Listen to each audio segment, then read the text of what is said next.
G'day everyone, my name's Cautious Pancake and today I've got a new horde base designed around crawling zombies and a build using maxed out rifles and the penetrator perk. With Alpha 21 came a tweak to rifle headshots, giving extra damage to the lower tier rifles in particular, and with AP ammo and rifles allowing up to 5 zombies to be hit from the same round, this base aims to line up all of the zombies in a line down a single crawling corridor. The crawling should ensure that the headshots are easy to hit, and as a bonus, demo chest plates should be very hard to hit, and hopefully impossible, but we'll have to see how it goes. Starting off with a base walkthrough, zombies will make their way up one of the ramps on either side of the base to the main platform, which is of course more than 11 blocks off the ground, in this case 13, so that zombies falling down won't go into rage mode on the support pillars. The zombies then make their way down this corridor, which has a standard block underneath, an empty block in the middle, and the top has the wedge-tip stairs block rotated to the upper side, which is the simplest method of achieving zombie crawl consistently, and will also remain working even if one block is destroyed. The zombies will re-crawl when they hit the next one. Obviously there's electric fences all the way down here, 10 in total, which should hopefully allow for a nice set of zombies down the tunnel, pushed by those coming in behind, but also immobilized by the fences, so that we get the maximum benefit from the penetrator perk and AP rounds. To the left, we have the metal trussing 3D block, through which the dart traps will be firing into the zombies, and which will serve to block loot bags from going through and getting in the way of the darts. Speaking of loot bags though, on the other side of the corridor, we have these small arch spaces, which are designed to catch any loot bags being pushed by the zombies coming down the corridor and drop them down onto the ground below, hopefully keeping the corridor clear so that we can see the zombies clearly. If the zombies make it out of the tunnel, they will then have to negotiate this elevated, C-shaped walkway to then get within melee range of the base. The trick though, is that they nearly always can't. I'd say around 90% of the zombies trying to cross will fail, and run straight into the space in the middle of this C-drop walkway. I'll talk more on this though, later in the video. If I then drop down like a zombie and hopefully not break a leg, coming around the back, here's the base entrance, up the ladder and inside. I've built this with a sloped sniping platform to give space to move around and line up the shots more easily, but otherwise it's just a basic bunker with spotlights on the side for visibility since we can't put lights inside the corridor. Heading up to the roof, you can add spikes or turrets as you prefer for vulture defense, and head down the plank to access the generator and electronic components. On either side of the corridor, hopefully out of explosion range, are the dart traps, electric fences and tripwires. With the generator on, the fences are always live, and the dart traps are rigged to only fire when triggered to conserve ammo. That's the base though. To give an idea how it plays, let's jump into Horde Night. Okay, just waiting for the zombies to show up. A few minutes into Horde Night now. And here's our first volunteer. Pretty easy for the beginning, particularly with non-rad zombies. Obviously using a sniper rifle with an 8x scope to give us our best visibility of what's going on down the far end. Should have lots of dogs, lots of cops, lots of brads in this first wave.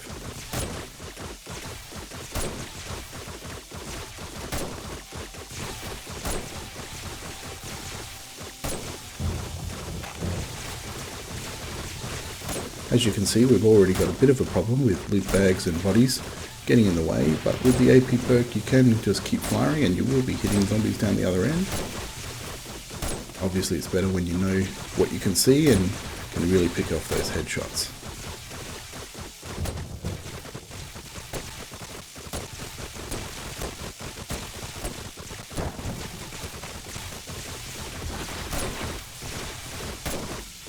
Here's our first cop explosion. Probably one of many, but we can always just up the number of rounds that we're putting down range, so to speak, and that will help take care of the cops in the background. We want to bring them down pretty quickly. The dart traps will finish them off if they're fairly low, but if we're not careful, the dart traps will bring them down into their explosion range.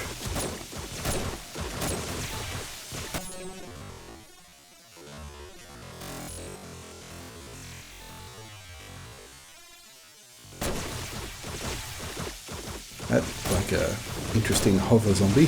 I don't know if you guys saw that. I think that was half a zombie crawling, but because of the crawling animation it was kind of sliding along upright. Now obviously this Horde Night is mostly going to be me just looking down a scope and clicking shoot from time to time, and hopefully hitting some headshots. So that must mean it's time for a Horde Night montage.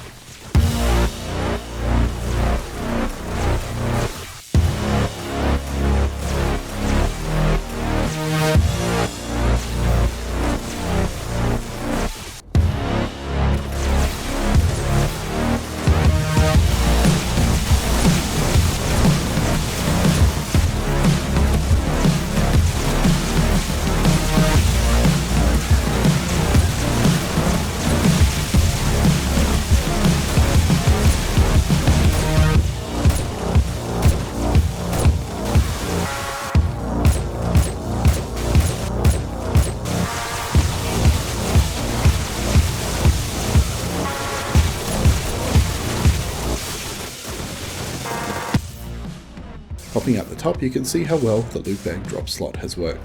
With the row of bags underneath, I'm really happy actually with how that turned out. In terms of damage though, from the top here there's not a lot. The fences of course have taken a bunch of damage, particularly at the start of the corridor. Similarly, while we're here, looking at the dart traps, those closest to the entrance are almost empty, while those at the end haven't fired much at all. Dropping inside the base, you can see that there's a bunch of damage done to the blocks inside here, mostly from cop explosions, of which there were a few.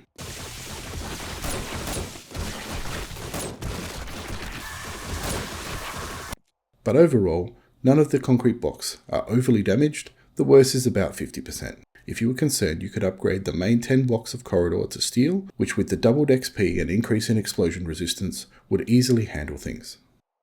Lastly, heading outside and down the ramps, you can see that there's a little bit of damage here and there on the ramp, but nothing to worry about, and checking the support pillars, there's really nothing going on at all. So how did it perform against the revised base evaluation framework from the last video? For XP gain, with maxed out Deadeye, Penetrator, and Advanced Engineering, this base generates a healthy 727,000 XP, and combines a build cost of 48,000, ammo cost of 36.4, and repair cost of 1,300 for an overall efficiency score of 15.9. This puts the base in the number 3 position for total XP gain and number 2 position for efficiency, giving it the number 2 ranking overall, particularly since it easily handled a number of cop explosions, and even better, no demos were triggered despite me firing somewhat indiscriminately during the final wave when things always seem to get a bit hectic. This is the huge benefit of using the Kroll design, particularly when using AP ammo, as in other bases it's been easy to hit a demo that you can't even see through the press of zombies in front. Now for a couple of additional features of the base. Back at the start I mentioned the sea drop, and haven't really shown anything about that yet. Well, here's an early game version of the base, made entirely from wood for day 7. It's probably a little bit more expensive than most early game builds, but hopefully not too bad, since we don't have to build it out fully. Given at this point of the game you might only have a pipe rifle and a little bit of ammo, you can maximise your attempts at headshots using the Kroll design, and the slow reload on the pipe rifle won't matter too much, as the zombies will fall down the sea drop. The other advantage of using a sea drop, rather than continuing on a path straight at you like usual, is that the zombies, once they are out of the crawling section, will move out of your line of sight, allowing you to focus on the next crawling zombie. Any zombies that do make it past the sea drop can of course be easily meleeed, and if you end up getting a sledge turret, you can use that to help as well. The last factor that didn't make the final version was that this base was originally designed to use a trigger plate or motion sensor to have the fences and dart traps turn on and off, for example 4 seconds on and 4 seconds off.